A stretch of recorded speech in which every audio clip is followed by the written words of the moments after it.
तो नमस्कार, सलाम।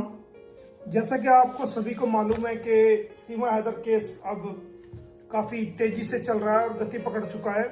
तो कानूनी प्रक्रिया को तेज करते हुए आज मैंने एसएचओ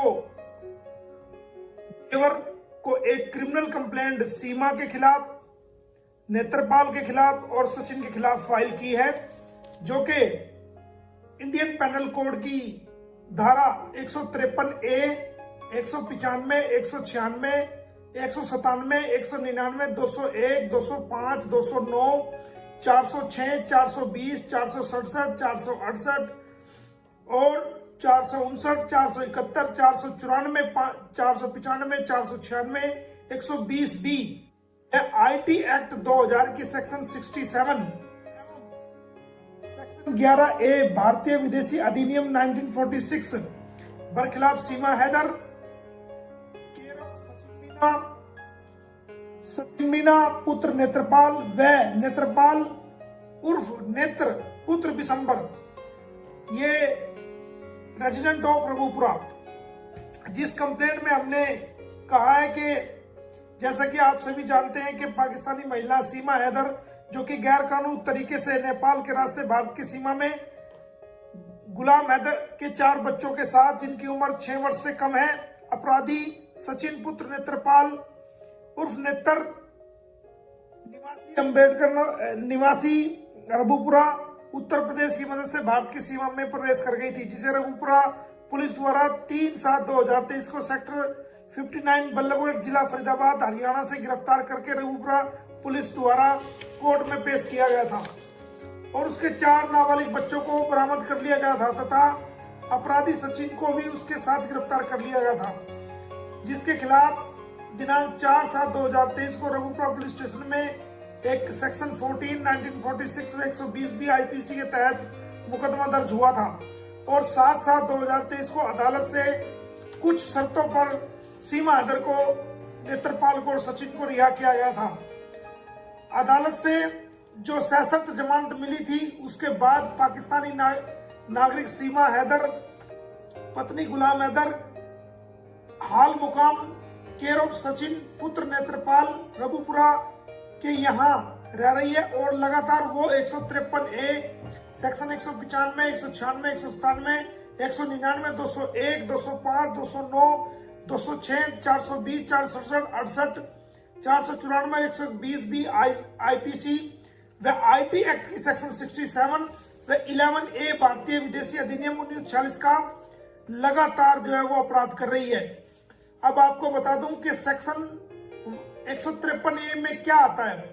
सेक्शन 153A में कोई भी सार्वजनिक रूप से ऐसा बयान जारी करना जो 2 समुदायों के बीच आपसी झगड़ा पैदा कर दे, लड़ाई पैदा कर दे, और 195, 196, 197 जो कि 199, 201 सबूतों को तोड़ मरोड़ दे और गलत तरीके से गलत तथ्यों के आधार पर कोई अदालत के सामने रखे। उसके अलावा 406 जो अमानत में खयानत करे, ये बीवी तो गुलाम हैदर की है, लेकिन ये गलत रूप से भारत में आकर के अनैतिक संबंध के चलते गलत तरीके से अपना शारीरिक शोषण भी अनैतिक तरीके से जो इसका हो रहा है वो 406 धारा के अंदर आता है। उसके अलावा जो इसने जमानत में अपने आप को गुलाम है, जब ये कह रही है कि 13 मार्च 2023 को इसने सचिन के साथ हिंदू रीति रिवाजों से शादी कर ली थी, तो और ये एनिवर्सरी मनाने जा रही है, तो फिर किस आधार पर इसने जमानत के अंदर अपना आप को गुलाम हैदर की वाइफ कहा है और FIR के अंदर जो इसने फैक्ट बताए हैं, जो FIR में दर्ज है, उसके मुताबिक इसने गुलाम हैदर को अपना पति बताया है। इसके अलावा जो कबूलनामा इसने किया है, उसके अंदर भी इसने अपने आप को गुलाम हैदर की वाइफ बताया है। तो झूठ बोलकर फर्जी दस्तावेजों के आधार पर जो माननीय अदालत जेवर से इसने जमानत याचिका ली है, तो अगर ये सचिन की पत्नी है तो फिर हैदर की वाइफ बनकर क्यों जमानत ली? इसलिए इस पर 420 जालसाजी करने, धोखा देने, धोखाधड़ी करने की धारा 420, 67, 68, 469, 71 आती है। इस पर हमने 494 का भी धारा लगाई है, जो कि 494 धारा एक पति के रहते हुए जब एक पति जिंदा है तो बिना तलाक के किसी और व्यक्ति से शादी करना बाईगानी उसको कानून की भाषा में कहा जाता है। बाईगानी करना वो 494 में आता है। 495 में भी उसी की संख्या दी गई है, 496 में भी। 120 बी में जो नेत्रपाल और सचिन के ने जो इसका साथ दिया है इस अपराध को करने के लिए उन पर लागू होती है।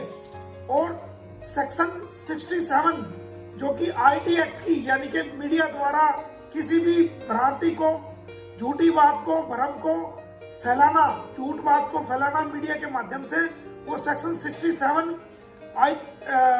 आईटी एक्ट 2000 की आती है। इसके अलावा सेक्शन ए विदेशी अधिनियम 1946 का भी अपराध किया है।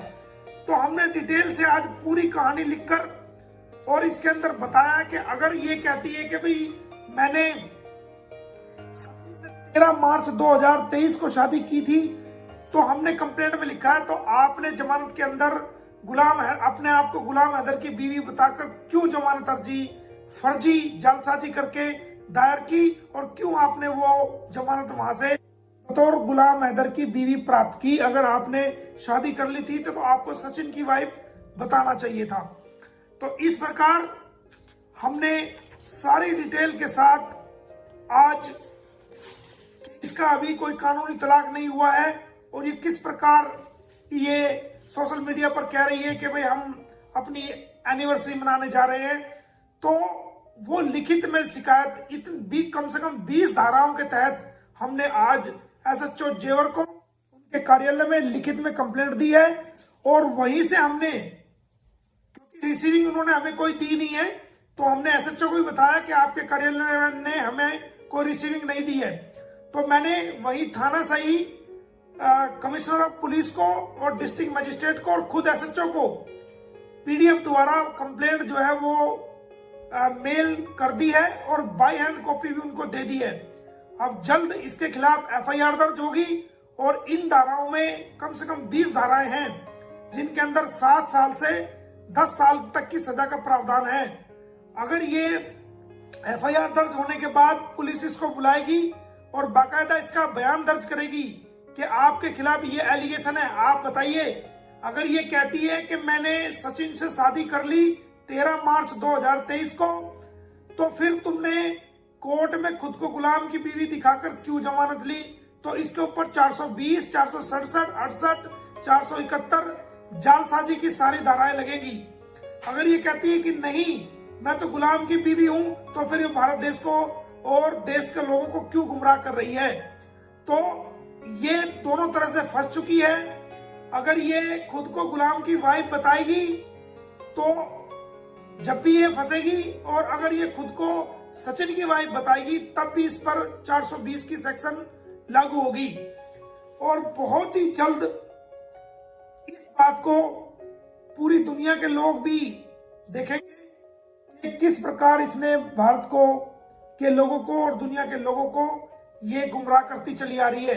और आपने देखा होगा कि आजकल नई नई ये झंडे लेके कहती है कि हमारा देश है, हमारा देश। तेरा देश कहां से आ गया? तू तो घुसपैठी है। ये भारत तो भारतीयों का है, तेरा देश तो पाकिस्तान है, तेरा देश तो ये नहीं है। तेरा देश कैसे हो गया? अभी तू यहाँ की नागरिक नहीं है, अभी तू यहाँ घुसपैठ करके आया। तेरे खिलाफ एक आपराधिक मुकदमा दर्ज है सेक्शन 14 में फॉरेन एक्ट 1946 के तहत, और भी लीगल कार्रवाई तेरे यहाँ चली। तेरा देश कहां से हो गया? तू हमारे देश को अपना देश कैसे बता रही है?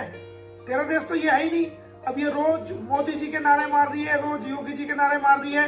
मोदी जी और योगी जी ने हमेशा सच का साथ दिया है, उन्होंने कभी भी गलत बात को सपोर्ट नहीं किया है।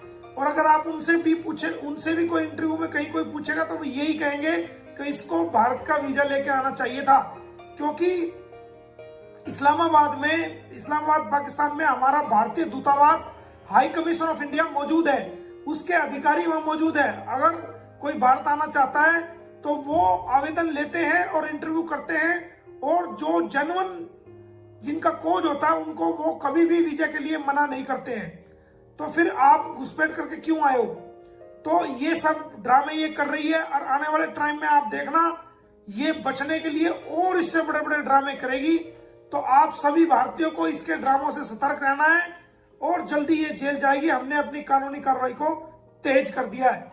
उम्मीद है कि पुलिस प्रशासन, जिनको ये SHO जेवर को हमने कंप्लेंट दी है, पुलिस प्रशासन जो है वो जल्दी हमारी कंप्लेंट पर FIR दर्ज करके इसको, सचिन मीना को और नेत्रपाल को अरेस्ट करके कोर्ट में पेश करेगा। बहुत बहुत धन्यवाद। Thank you.